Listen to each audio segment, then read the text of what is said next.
Well guys, if you're seeing this video, then that means the worst has happened. Kind of. Could have been worse. But worst case scenario has happened. We've made it to the dyno. We got the S2K on the dyno. We were getting tuned.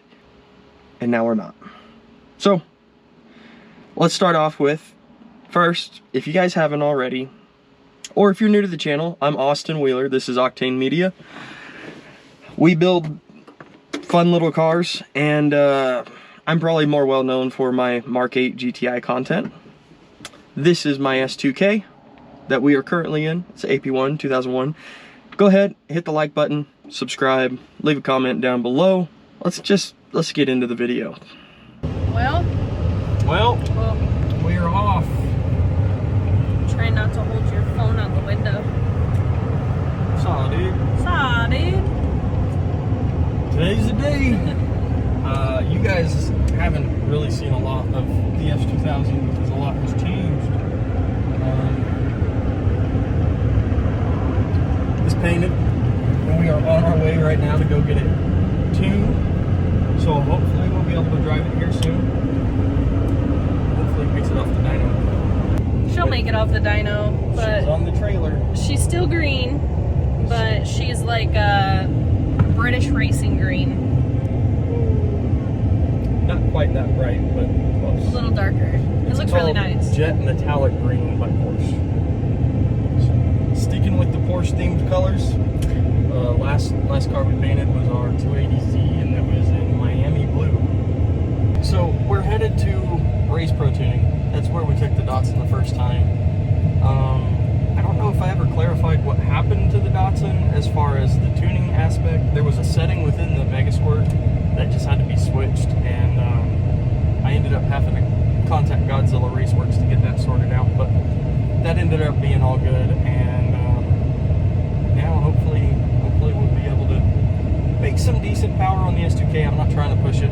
I do want to keep it fairly drivable and not break things right off the bat.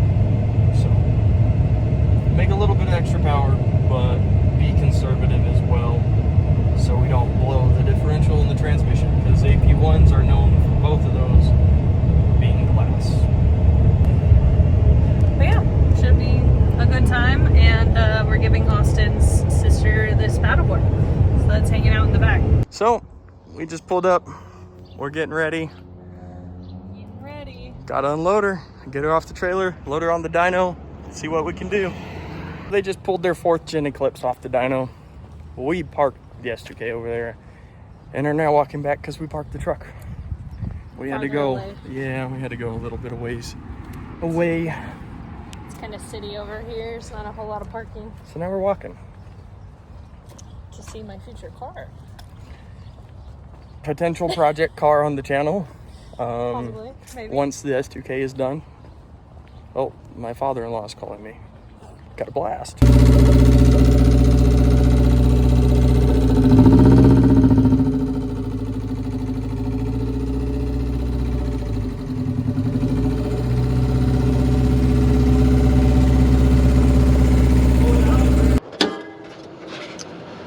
It was right about this time that we should have called things off before we even got started. As you can hear in the video, there's some very audible top end noises, which we had thought were possibly the downpipe, the exhaust leaking, and it rubbing on the subframe. But proves not to be the case. So, you'll find that out.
the OnStar button to learn more. I'm good. I don't need to learn Alright, more. so we have been here for many moons. Really, we've been here for probably 4 hours, 3 hours. We've been here for 4.5 hours. Yep. We are running into an issue right now, right about 4,000 RPM. There's just a little bit of a lane spot the car's breaking up in, but other than that, doing good. Car's healthy. Running really good. She seems to be really happy. She's making some good sounds. Yep. We're just moving the truck and trailer. We parked it kind of like a block away because it was during a little bit of a busier time. Now we're pulling it back around. Yeah. It's doing good. She's doing pretty good. And if you're at all familiar with AP1s, which I wasn't really, AP1 retainers, your valve spring retainers tend to crack under high pressures, which we did find out, as you will see. Recording. Yeah, Well, guys, it took a turn for the worst. 6 hours later, countless dyno pulls. I think we got some piston slap at the very least. Possibly rod knock, but she's running like garbage now. And, yeah, we got some work to do.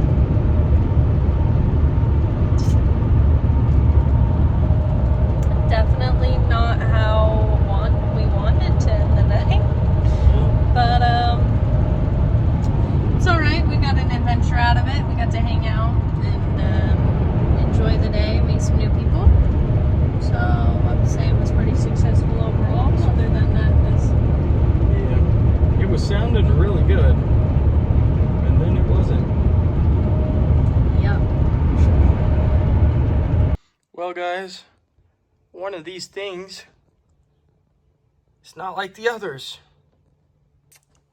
Seems as though we pulled an AP1 and cracked a valve retainer along with the clip.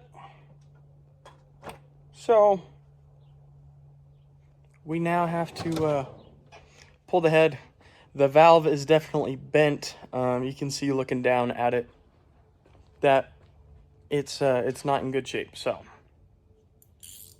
we're gonna go ahead and pretty much redo a head gasket. Yay. And on top of that retainer cracking and the bent valve, I have to pull the oil pan, because not only did that happen, but half of the clip that holds the retainer in place to the spring and one of the valve adjustment nuts is not to be found. So chances are it went to the oil pan. That's pretty much the only place it can go. I'm gonna pull it apart. Hopefully I find it in there. Hopefully it didn't get sucked up. While I'm down there, I am also going to check bearings, make sure that those are still good, because if it did, for whatever reason, crunch it and get sucked up, then that's one of the first places it's gonna go. I apologize for the massive amount of rain we have coming down right now. This has pretty much been past week and a half. We've been getting this rain, these thunderstorms, which has been nice. We need the water, but it was at that point that I felt pretty defeated, and I went ahead. I just bought a new head. I installed it. I've done a video on the head gasket for this car, so it's pretty much the exact same. Just replaced the head in the process. I showed you that the valve is missing, along with the spring, the retainer, valve spring retainer keeper. Yeah, that's also missing. A little bit closer inspection, you can see everything going on here, and the lack thereof on cylinder number 4. We can also take a look at the actual valve seat itself. You can see that it chipped away right there. And then there's another spot where it actually bit into the seat pretty good. Right there.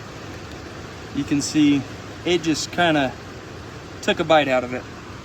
Needless to say, I didn't have the patience to wait for that to get rebuilt. I actually found one online that had been freshly rebuilt with all BC parts, and it had a valve job done on it. It's been redecked, it's been hot tanked.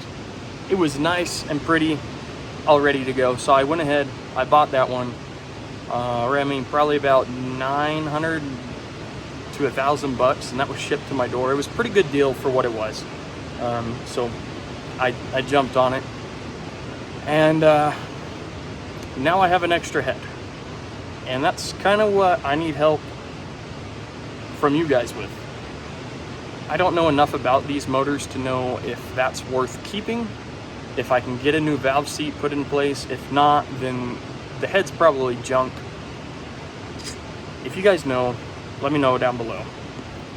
But from that point, we went ahead, we got everything assembled, runs great now. I hopped on to Honda on the laptop, started typing away, and we've got it running great, and we drive it like every day now. At least 3-4 times a week it comes out. We take her around. I drive it to work pretty frequently. It definitely gets used. But now with the power of YouTube and time travel, not really, just the power of waiting for parts and money to fix things. Well, that was loud. Car now runs great, perfectly fine. It does get really hot in here because there is no AC. There's currently no AC. Everything AC related had been deleted by the previous owner. But we're now waiting for a time to actually go get tuned. Really just waiting on the time and the money to do that. Sorry, waiting for traffic here.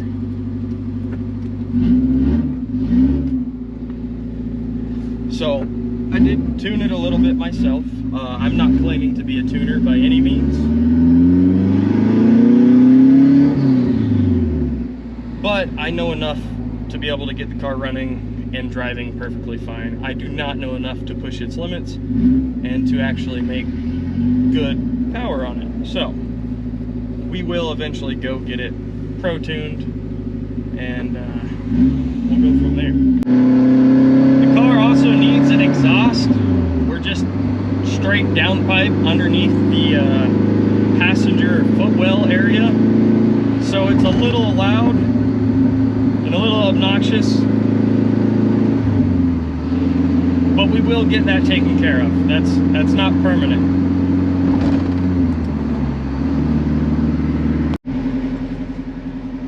So guys, I hope you have enjoyed this update video. I owed it to you guys, and I didn't want to have another dyno run with a car that we ended up getting rid of. So I wanted to give you an explanation as to what happened. So I hope this has provided you with that. If you guys have liked the video, like, comment, subscribe. I will catch you next time. Peace.